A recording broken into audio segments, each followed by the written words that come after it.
great to be back here in Cedar Rapids. I've got to tell you, I thought it would be colder. I was bracing myself, so I think we got a pass, but I know that tonight will probably be a little bit more chilly, but we're bracing, we're getting ready. It's so good to see all of you, and I first want to say, how blessed are you to have two amazing senators in Joni Ernst and Chuck Grassley.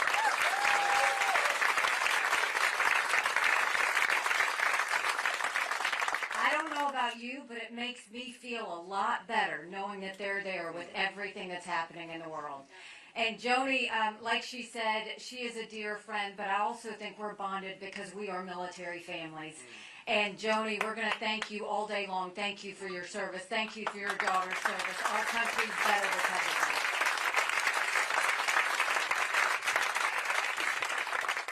So this is a chaotic time in the world, right? This is a chaotic time in our country. And so we're going to talk about national security, but let's first talk about the domestic chaos that we have going on. Things are bad. You don't have to turn on the news to see how bad it is. You feel it when you go to the grocery store. You feel it when you fill up your car with gas and it's about to get worse there. You feel it if you're trying to buy a home, if you pay rent, or if you see the interest rates going up. We are $33 trillion in debt. We are having to borrow money just to make our interest payments. China owns some of that debt. At this rate, our interest payments are going to be higher than our defense budget if we don't do something. And I would love to tell you that Biden did that to us. And he has sent us down this socialism creep that should make everybody nervous, and we have to put an end to it. But our Republicans have done this to us too. We've got to put an end to it. We've got to start focusing on what it takes to get this down. Because as it goes right now, you've got 60% of Americans living paycheck to paycheck. 50% of Americans can't afford diapers. 1 in 6 American families can't pay their utility bill. Social Security will go bankrupt in 10 years. Medicare will go bankrupt in 8. You look at our education system. Everybody wants to blame COVID for our education system. We had problems with education before COVID. But do you know where we stand now? You're not ready. Only 29% of 8th graders in our country are proficient in reading. Only 26% of 8th graders in our country are proficient in math. They've now said over 80% of our 8th graders are not proficient in history or civics. And our 13-year-olds are scoring at the lowest levels they've scored in reading and math in decades. That's a crisis. Because if we don't do something about it, 10 years from now, we're all going to be in a world of hurt. Then you look at the border. That's lawlessness like we've never seen. And I've been to the border, and I didn't pull a Kamala, go and come back.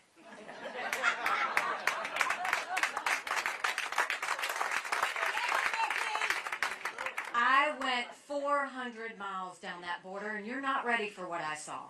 Mounds of clothes, mounds of shoes, paraphernalia, rape areas that the women and girls have to walk through.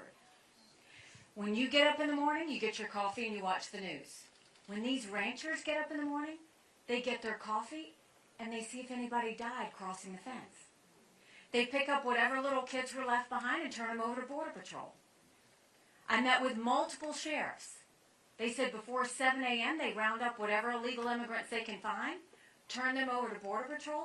Border Patrol documents them and releases them until their court date years from now.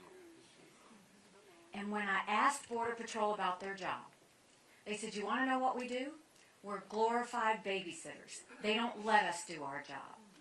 6 million illegal immigrants have crossed that border. We've had enough fentanyl cross the border that would kill every single American last year. Number 1 cause of death for adults, 18 to 45, fentanyl. And don't think for a second China doesn't know what they're doing when they send it over. And then my parents always said, you take care of those who take care of you. I'm going to ask you if we're taking care of those who take care of us. Right now in America, 33,000 of our veterans are homeless. 1 in 3 suffers from PTSD or thoughts of suicide. We lose 22 of our heroes every day to suicide. If a veteran needs a doctor's appointment at the VA, on average, it takes 29 days to get a doctor's appointment. Why 29? Because on the 30th day, they can go to the doctor or hospital of their choice. So midway through the 29 days, they get a call to reschedule, and the clock starts all over again. It is shameful the way we treat our veterans.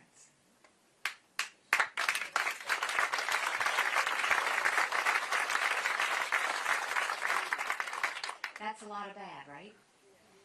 It's hard to find anything good. Congress could deal with all of that, right? Well, if they had a speaker, maybe. It is time that we finally have term limits in Washington, D.C. It is time that we have mental competency tests for anyone over the age of 75. Now let me say this. I'm not being disrespectful when I say that. After seeing John Fetterman, I honestly think it should be probably 50 and above. But this is where I'm coming from that. We know a lot of 75-year-olds that can run circles around us. I mean, all you got to do is look at Chuck Grassley, and he could move mountains compared to all of us in this room. But remember, he passed that with flying colors. But these are people making decisions on our national security. These are people making decisions on the future of our children's economy. Do you remember Dianne Feinstein? Do you remember what we've seen happen there? That's why I'm saying this. It's not to be disrespectful. It's the fact that the world is dangerous right now. We need to know we're getting people at the top of their game. So in all of this, telling you everything that's not good, now I'm going to tell you what I told South Carolinians when I became governor. No more whining. No more complaining. Now's the time we get to work. How do we fix it? Let's start with the economy. The first thing we should do is claw back the $500 billion of unspent COVID dollars that are still out there.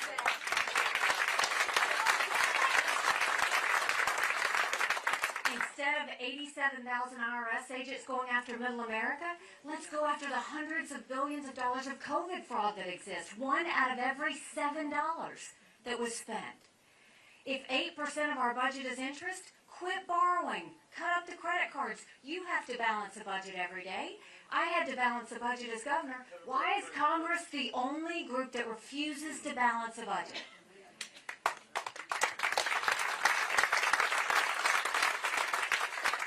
We will stop the spending, we'll stop the borrowing, we'll eliminate the earmarks, and I will veto any spending bill that doesn't go back to pre-COVID levels.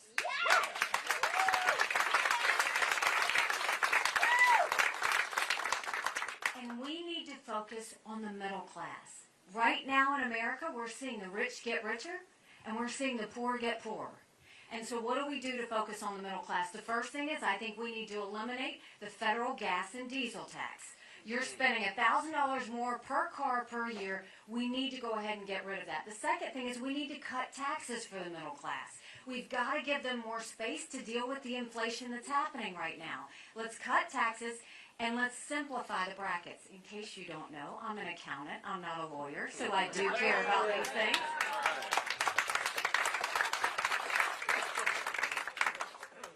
Let's focus on those things, but let's also focus on getting rid of the distortions in the tax code. The state and local tax deduction. What it does is it pulls from red states and it gives to wealthy people in blue states. We've got to put an end to that. And let's make the small business tax cuts permanent. They made corporate tax cuts permanent, but not small business. Don't ever forget small businesses are the heartbeat of our economy. We have to take care of them. And then let's focus on spending caps. We do this at home. When you look at your budget, don't just take the budget from last year and add more expenses to it and think America can pay for it. We can't. You've got to cap your spending every year based on the economy. We'll start to do that. And then what we'll do, and I know this from being a governor, is we will look at all the programs on the federal level and we will move them down to the states. One, that gets rid of the strings. Two, that reduces the size of the federal government. But guess what else it does? It empowers people in the states to make the decisions on how to spend their own taxpayer dollars.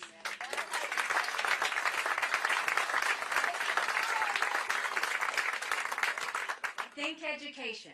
Think welfare. Think healthcare. If all of that came down, wouldn't you much rather have Kim Reynolds handling that than anybody in D.C.?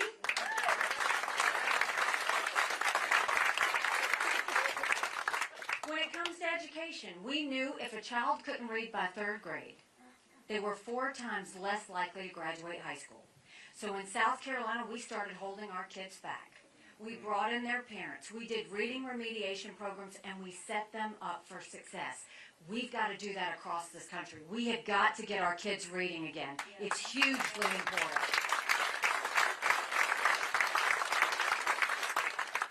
And no parent should ever wonder what's being said or taught to their children in the classroom. We need complete transparency in the classroom. As parents, we have one job, and that's to make sure we provide and get our kids set for success. That's why parents need to be able to choose which school their children go to. Every child deserves a good education, regardless of where they're born and raised. Across this country, we have to stop mandating kids' education based on a zip code. And then let's build things in America again. Let's put vocational classes back into our high schools and teach our kids how to build things. In South Carolina, we put apprenticeships all over our state. We taught our kids how to build the things we were making. Let's do that across the country and get our kids invested in our economy and the future of where we're going to go. And then when it comes to our veterans, the media shows us when our veterans leave and get deployed and the tears that are shed. And then they show us when they come home and the prayers that are answered when they come home safe to us. My husband's a combat veteran. He deployed in Afghanistan. It was a blessed day when he came back home to us. But that was the easy part. The hard part's when we got home. My husband Michael couldn't hear loud noises. He couldn't be in crowds. Life had passed him by for the year that he was gone, and the transition was tough. We have got to focus on that transition. We can't just love our men and women when they're gone. We got to love them when they come back home, too.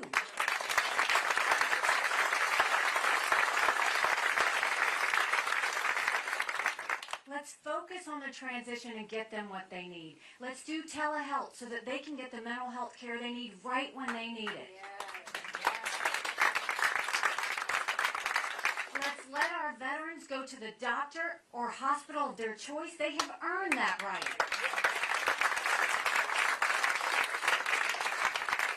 Let's let them use GI benefits for things other than education.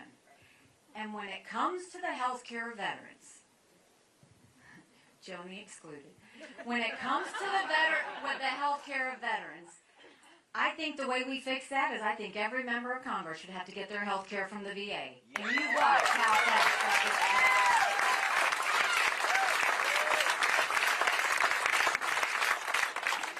is. Joni's like, yeah, let them see what we deal with. So we have the answers. We know what we need to do to get us strong domestically. Now let's talk about national security. It's been a heavy couple of weeks. When you think about what happened in Israel, those are our brothers and sisters over there. They had just had a day of rest. It was the most prayerful time for them. And what Hamas did, and I know you're tired of hearing about the brutality, but the reason we have to talk about it is we can't forget. It matters. What haunts me about what happened is 5 years ago, I gave a speech to the UN. And my speech was a warning because I knew and told them that Hamas had maps. And the maps showed that if they were able to cross that barrier, how they could go and hit certain communities and kill as many Jews as they possibly could in the shortest amount of time. So it haunts me that that happened. What I was warning about 5 years ago happened. And man, not only did they come in and kill Jews, they tortured them. They brutalized them. They burned them. They didn't just take hostages of young, vibrant people. They took the elderly. They took babies. It made me sick to my stomach. I don't know if you saw, they showed terrorists holding these babies. And I just hurt for those families and those parents looking at that. And I had one comment to say when that happened. And I sent a message to Netanyahu. And my number one message was, finish them. Yes. Finish them.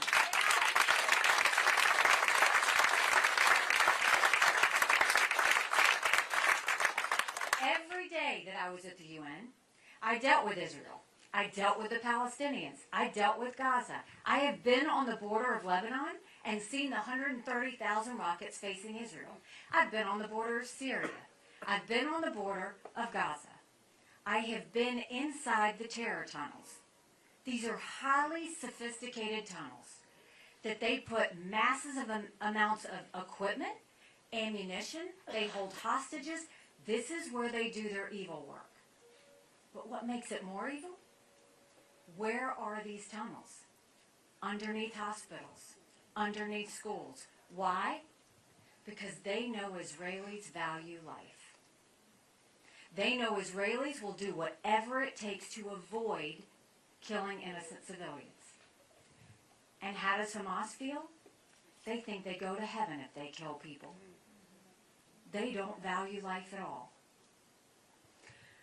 So now we're sitting in a situation where Hamas has done this.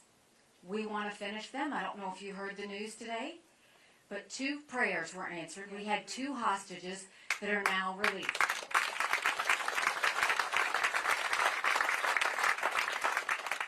That's 2 prayers answered. That's 201 to go. But let me tell you what I told the Biden administration today.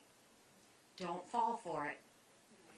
Don't fall for it. I have dealt with Qatar, who did the negotiation. I've dealt with them to try and get hostages released myself.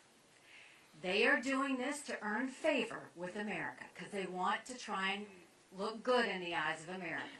Don't fall for it. Iran is doing this as well because they know that Hamas is in trouble. They don't want Israel to go into Gaza. They don't want to see that ground war because they know Hamas is not as sophisticated. They're not good street fighters. Hezbollah is, but Hamas is not. So they now see what's happening, and they're trying to do this. So what have we seen in the past few days? You've seen rockets go over from Hezbollah to Israel. You've seen rockets go from Yemen to Israel. You've seen them go from Gaza to Israel.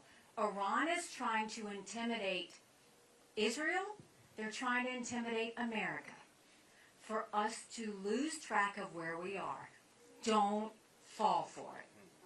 Because what we know is this is a serious situation, and if we get weak in the knees in any way whatsoever, they're going to do it again. So the one thing I will say is we have 3 priorities when we look at Israel. Support Israel with whatever they need whenever they need it. Eliminate Hamas, not weaken them, eliminate Hamas, and do everything we can to bring our hostages home. That's our 3 priorities. That's the focus.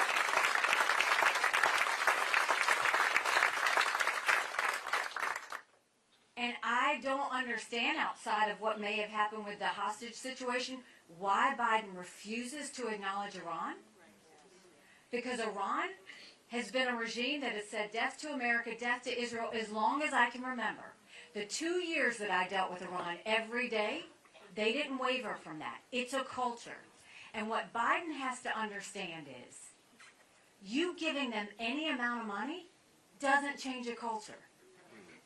You know, when I was at the United Nations and we moved the embassy from Tel Aviv to Jerusalem, it was a great move. The entire world condemned us, and I was glad to take the entire world on, because we have every right to put our embassy wherever we want. We always put it in the capital of every country. Jerusalem is the capital of Israel, and we were acknowledging a truth. But I was so mad when that happened that I went back home to my staff, and I said, I want you to put a book together. I want you to list all 193 countries that belong to the UN. I want you to put a second column that's the percentage of times they voted with the U.S. and against the U.S. And I want the third column to be how much foreign aid we gave them. I took that book and I gave it to President Trump. He lost his mind. He's flipping pages, he's yelling out countries. And what I said to him is, I'm not saying you give foreign aid based on a percentage vote at the UN. But that should be one of the things we look at. Quit trying to buy friends. Quit paying off enemies. When I am president, we will no longer give money to countries that hate America. That's a problem.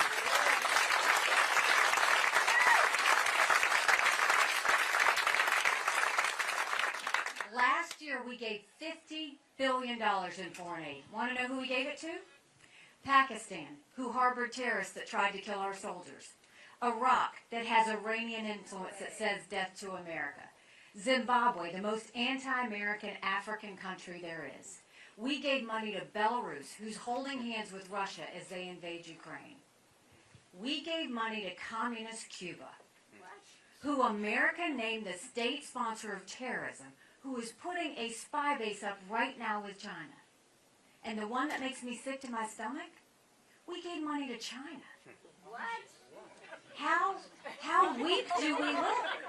That is why we have to stop giving money to countries that hate America. You don't do it. You don't win favor with them.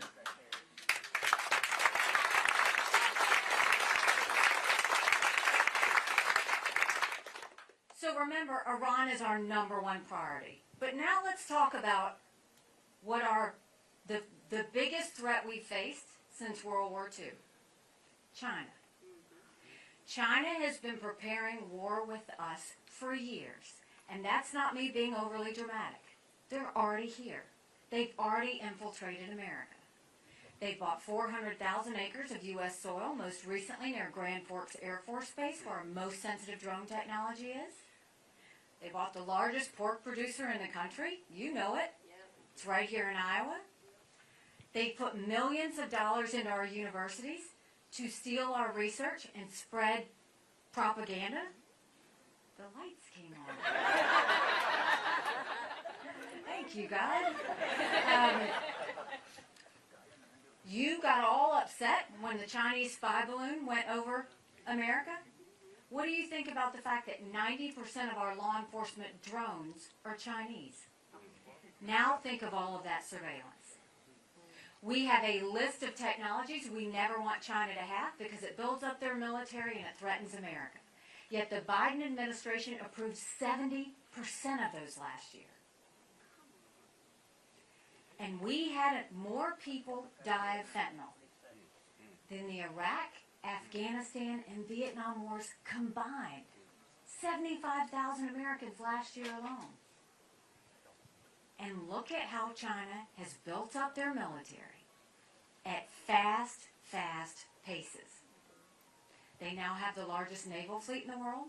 They have 350 ships. They'll have 400 ships in 2 years. We won't even have 350 ships in 2 decades. They're doing artificial intelligence. They're doing cyber. They're doing space. They've developed hypersonic missiles. We've barely gotten started. And now China's the biggest developer of neurostrike weapons. weapons engineered to change the brain activity of military commanders and segments of the population. That's who we're dealing with. So don't let Biden and Yellen tell you that China's a competitor. When I was at the UN, China never saw us as a competitor. I dealt with them every day. They see us as an enemy. We have to start looking at them the way they look at us. And so you look at all of this. You've got a Chinese spy balloon going overhead. You've got Russia invading Ukraine. You've got Iran building a bomb and interfering with Hamas going into Israel. You've got North Korea testing ballistic missiles. There's a whole lot of chaos, right? But make no mistake, none of that would have happened had we not had that debacle in Afghanistan. The idea that my husband and every military man and woman who served in Afghanistan had to watch the U.S. leave Bagram Air Force Base in the middle of the night without telling our allies who stood shoulder to shoulder with us for decades because we asked them to be there. Think about what that told our friends. More importantly, think about what that said to our enemies. And so when you look at the situation of all the chaos that's happening in the world now, none of that would have happened had Joe Biden not been weak on Afghanistan, had he not been absent and slow when it came to Ukraine, had he not sat there and appeased everything that was happening around the world with everybody else, and had he not been absent on the border. And now we know that at least 1,000 people had crossed the border from Iran, Yemen, and Lebanon. That doesn't even count Afghanistan. What I'm going to tell you right now is it is very important to understand we have got to stop acting like it's September 10th. And remember how we felt on September 12th.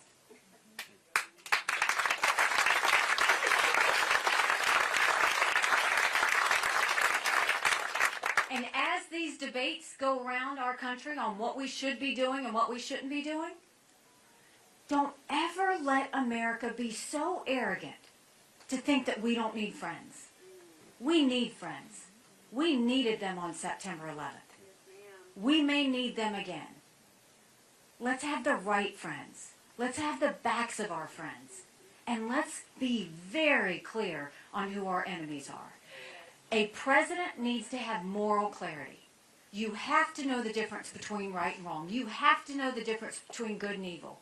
And you have to have the strength to know how to handle it. How would we deal with China? First, you stop selling them any Chinese land and we take back everything they've already taken from us.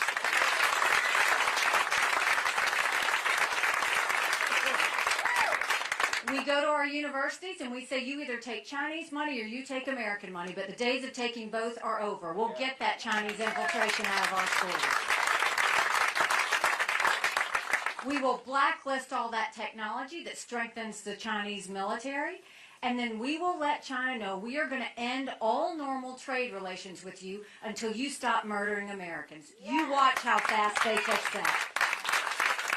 They need America. And there were two things that China, Russia, and Iran never wanted us to have. They never wanted us to have a strong military, and they never wanted us to be energy independent.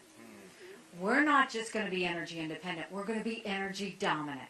No more going hat in hand to Saudi Arabia. No more getting dirty oil from Iran or Venezuela. We need to make sure we use these blessed resources that we have and export as much liquefied natural gas as we can.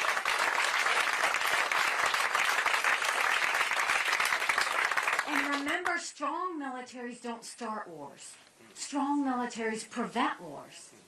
Let's modernize our military. That doesn't mean you throw a bunch of money at the Department of Defense. It means you pull down that bureaucracy. You pull down the red tape. You get our military ready for future wars, which are artificial intelligence, cyber, space, and make sure that they have the equipment they need to defend themselves when we're at land, air, or sea. We've got to be smart.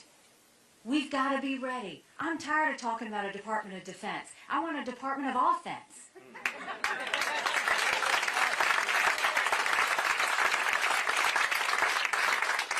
Every enemy needs to fear us.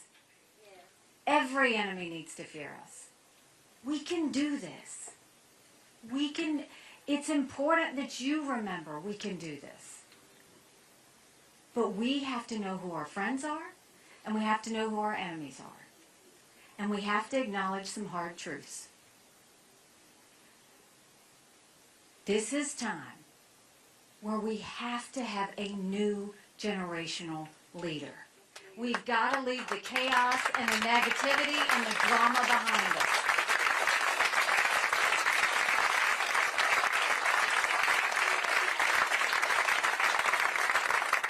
Forget the old grievances. Forget all of that other stuff. We've got serious issues to take on.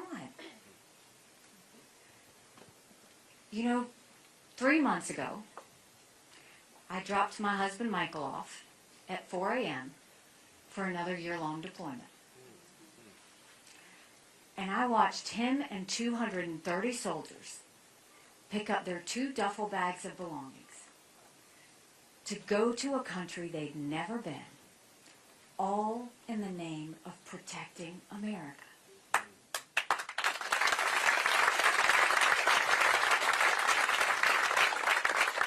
They're willing to sacrifice their lives and their families because they still believe in this amazing experiment that is America.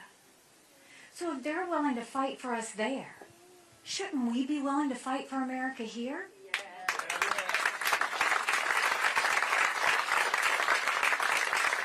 Because we have a country to save. But in order to do that, it's going to take a lot of courage and a lot of hard truths. Republicans have lost the last 7 out of 8 popular votes for president. That is nothing to be proud of. We should want to win the majority of Americans. So it's time that we take this seriously because we've got our work in front of us. But in order to do that, it's going to take a lot of courage. Courage from every single person in this room. Courage for me to run, and courage for every one of you to know, don't complain about what happens in a general election if you don't vote in this caucus. It matters.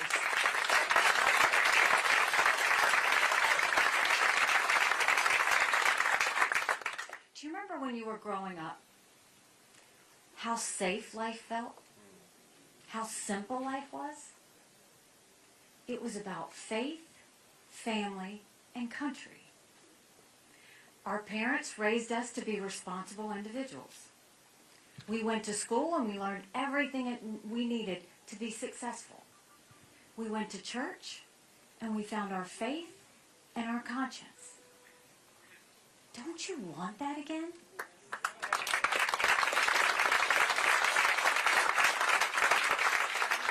We could have that again. And so I'm telling you, if you will join me, if you will commit to caucus, if you will get into this fight about making America strong and proud again, I promise you, our best days are yet to come. Thank you very much. God bless you. I appreciate it. Thank you. Thank you very much. Thank you. Thank you.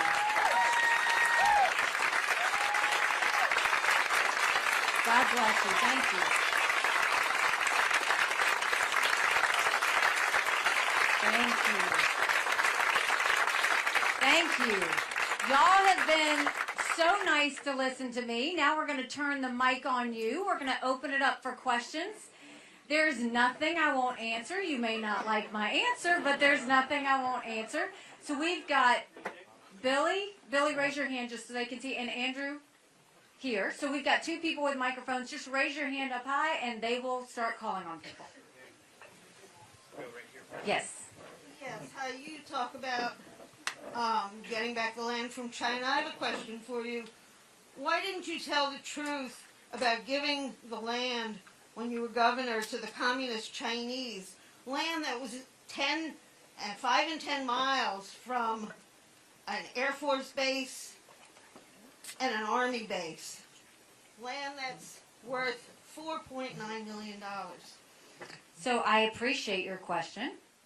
What I will tell you is there is not another governor in this race that hasn't worked to recruit Chinese companies, Ron DeSantis included. And I will tell you also that when we did that, yes, we recruited fiberglass companies. Yes, we recruited other companies.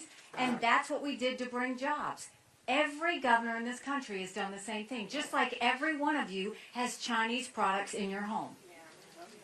The difference is now we know exactly what they're doing, how they're doing, and what we need to do to stop it. So you can talk about anything I did 10 years ago, that's fine. But what I'm talking to you about now is how we deal with it today, because that's what matters, and that's what I'm going to do.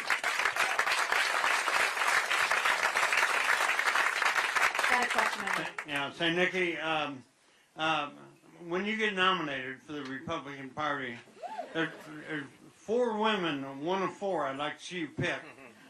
One would for your VP. One would be Sarah Palin.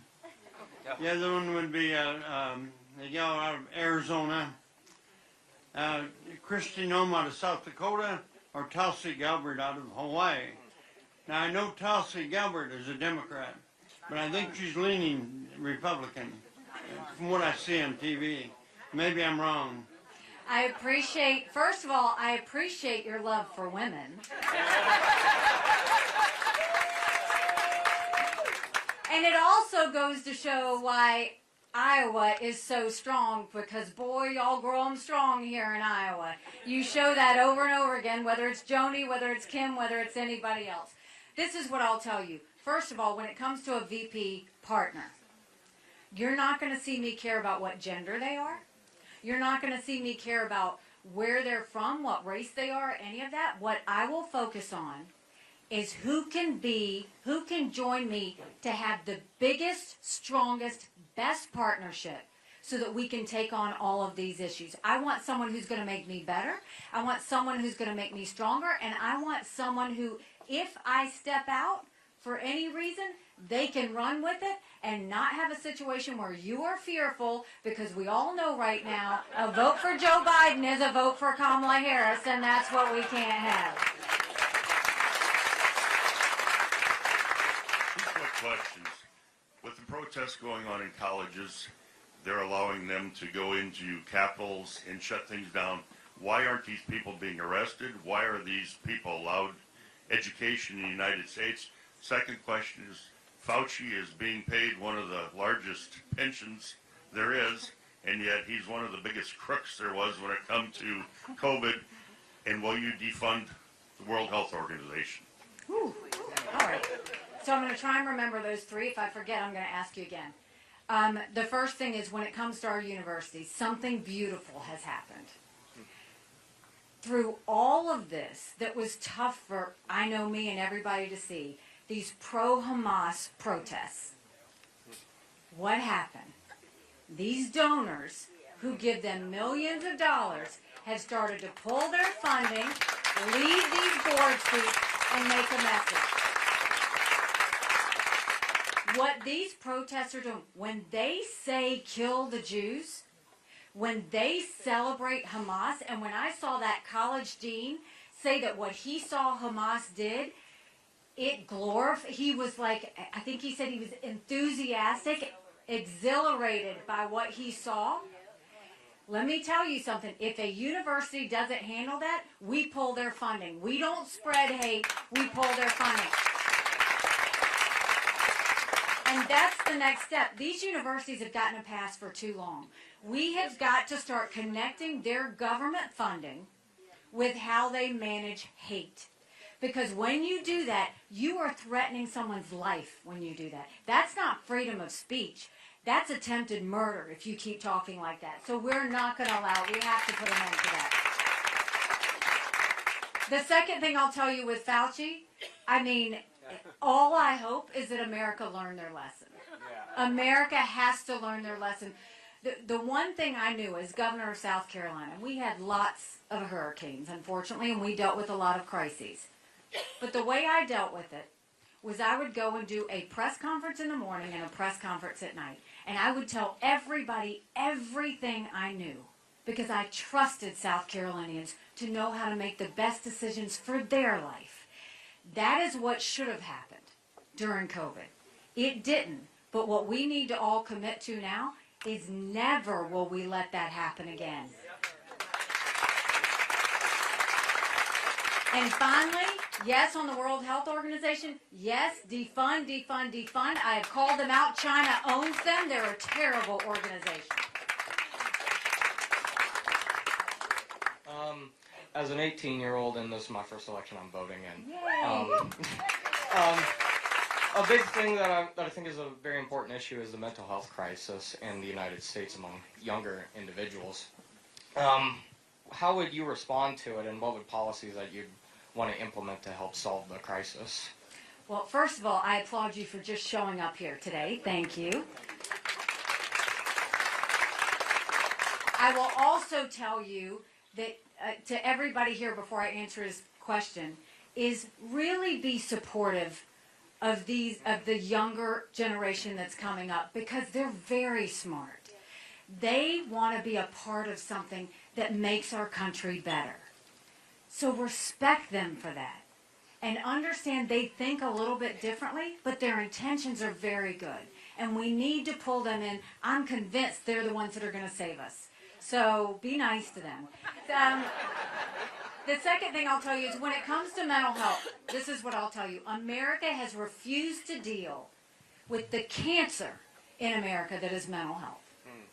1 in 3 individuals suffers from a mental health issue. But if treated, they can live a perfectly normal life. The problem is we don't have enough mental health therapists. If you needed to go to a mental health institution, we don't have enough mental health institutions. And if you don't get treated, you can fall into an addiction. And we don't have enough addiction centers. And if you happen to be lucky enough to get one of those 3, insurance doesn't cover any of it. And what these kids, and mine are included, mine are 22 and 25, what they have seen and gone through just in the past few years has led to anxiety, stress, and depression. We have to treat this as the crisis that it is. We will make mental health a priority for everyone. We will make sure that we incentivize to get as many therapists on the ground and telehealth for every American that needs it. And we will make sure we start focusing on mental health centers and addiction centers again in this country. If we do that, we are losing Americans by the day to this. We owe it to every man and woman to make sure that they can get the mental health care that they need. We have time for one more question. Oh, make it a great one. Ambassador, I'd like to talk about the third branch of government. Many of us, I guess, fear that eventually our hero, Clarence Thomas, will retire. And not only the Supreme Court, but the courts in general. What are your philosophies about putting conservative justices in those positions? It's a great question because we've all kind of been sitting pretty, knowing that we've got a Supreme Court that's fighting back. Look, the truth is, and we hear everybody say this, oh, we want justices that follow the rule of law, right? Easier said than done. What we have to remember, and I will tell you that President Trump deserves a lot of credit, and honestly, Mitch McConnell deserves a lot of credit because they did it together. But the fact that they were able to get us conservative judges that stopped making things political and started seriously looking at what put the power back in the hands of the people is so important. And so you have my commitment. 1, we will fight tooth and nail of ever expanding that court. And 2, I will work directly with the Senate that we get the best, strongest, most conservative justices we possibly can that are going to follow the rule of law and empower the people in this country.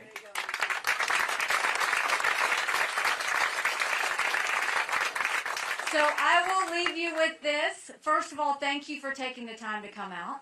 We are less than 3 months away from caucus. Yikes. But knowing that, I trust you. I trust you because I trust the American people to get this right. I trust the American people that will understand that we've got to have someone who understands how to work through government and tear down the bureaucracy and get rid of all the mess. I trust that you understand that we're going to be dealing with foreign policy issues for the next 10 or 20 years.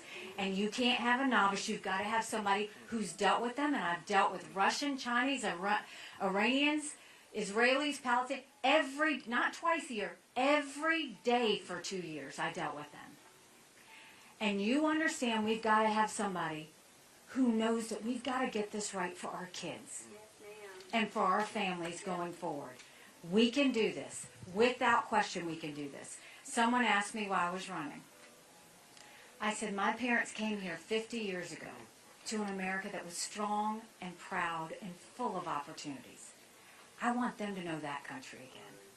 I'm doing this for my husband, Michael, and his military brothers and sisters because they need to know their sacrifice matters, that we do love America. I'm doing this for my daughter who just got married, and I saw how hard it was for her and her husband to buy a home.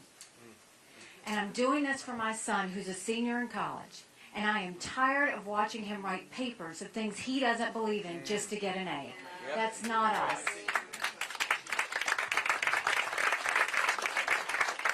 And for the first time in America, 78% of Americans don't think their kids are going to live as good of a life as we have. We can't be okay with that. I'm not okay with that. We have a country to save. So what I'll tell you is, we need you. And what we need you to do is, if you like what I've had to say today, go tell 10 people. Go tell them to go to NikkiHaley.com. Go tell them to volunteer. Go tell them to caucus. We've got cards here that all you got to do is put your name and address and put them there. We've got boxes outside. Share with your friends. Share with your families. We can do this. We have to go and make sure that we understand that we've got chaos all around us. We've got chaos with inflation. We've got chaos in our schools. We've got chaos with crime. We've got chaos on the border, and we've got chaos around the world. But what we don't do is we don't fix Democrat chaos with Republican chaos. Yes. We need strength. We need stability. So take a second, fill these out, put it in, and let everybody know that you are supportive. If you don't like what I've had to say today, just don't say anything and don't tell anyone you were here. God bless you. Thank you so much.